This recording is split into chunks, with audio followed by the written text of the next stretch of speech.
Good morning, Pilgrim. 5:14 a.m. in Hillsboro, Oregon. Good morning, Hillsboro. Well, that was many years ago. 26th December. Preached on the 17th of December, 1865, was this sermon. Open House for the Great Savior. Charles Spurgeon delivered this. The reading was from John 1, 12, 13. But as many as received him, to them gave he power to become the sons of God, even to them that believe on his name. Those which were born not of blood, nor of the will of the flesh, nor of the will of man, but of God. Were you born of God? Were you born again, Pilgrim?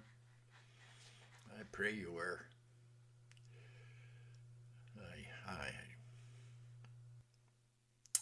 I love my pilgrims. I love my people. I wish you were here. We could talk together and drink coffee together in the morning. My master, he won't be satisfied with the acknowledgement that his character is lovely. It takes more than that. That his doctrine is pure and his moral teaching just super excellent. He'll not be content with your admission that he is a prophet, that he is a prophet greater than any prophet that ever came before or after him. He will not rest satisfied with your admission that he is a teacher sent from heaven. No, that's not enough, because he's so much more than that, Pilgrim. All this is well and good, but it's not enough. You must also believe that he, who as a man was born of a virgin, which we celebrated yesterday, and that baby that was dandled upon the lap of Mary at Bethlehem was as God, none other than the everlasting Lord. He's God, the everlasting Lord. You know, you don't receive Christ in every deed and truth unless you believe in his proper humanity and his actual Godhead. Indeed, what is there for you to receive if you don't receive this? How can you be born again if he's not God? No man can die for you.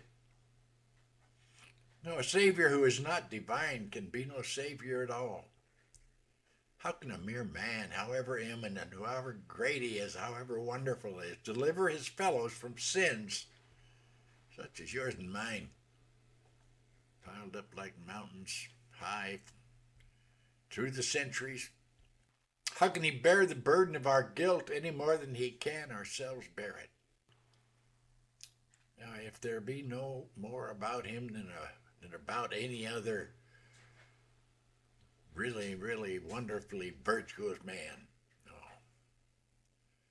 an angel would stagger. An angel couldn't do it. He would stagger beneath the load of human criminality, the load of sin, unimaginable. 6,000 years of sin. Mount Everest, higher, higher still. An angel couldn't handle it. Much more would this be a case with even a perfect man. Yeah, much more. It needed these mighty shoulders, the shoulders which bear the earth's huge pillars up, sustains all, to sustain the weight of human sin and carry it into the wilderness of forgetfulness, to never be remembered again, gone forever. Nothing but joy, peace, and love in Jesus. You must receive Christ in order to be saved by him.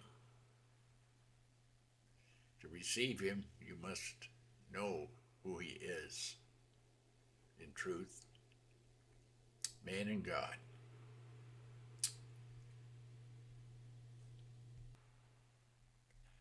I have some more scriptures here I want to read for you. I'm going to be beginning with Matthew 1:18. Now the birth of Jesus Christ took place in this way.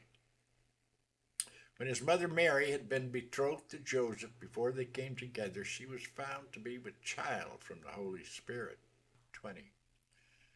But as he considered these things, behold, an angel of the Lord appeared to him in a dream, saying, Joseph, son of David, don't fear to take Mary as your wife, for that which is conceived in her is from the Holy Spirit. 23. Behold, the virgin shall conceive and bear a son, and they shall call his name Emmanuel, which means God with us, always with us, in us, if we're born again. Luke 1:31. And behold, you will conceive in your womb and bear a son, and you shall call his name Jesus. Precious Jesus. Baby to man. God. 35.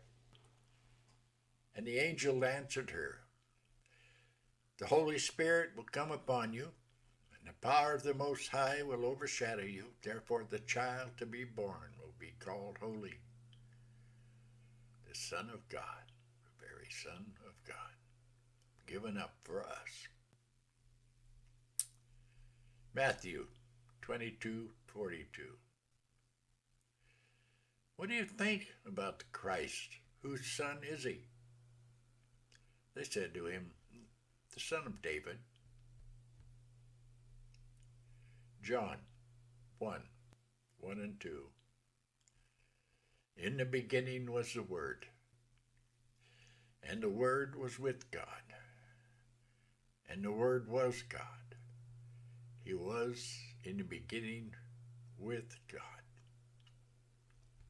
Colossians 1:16, 17.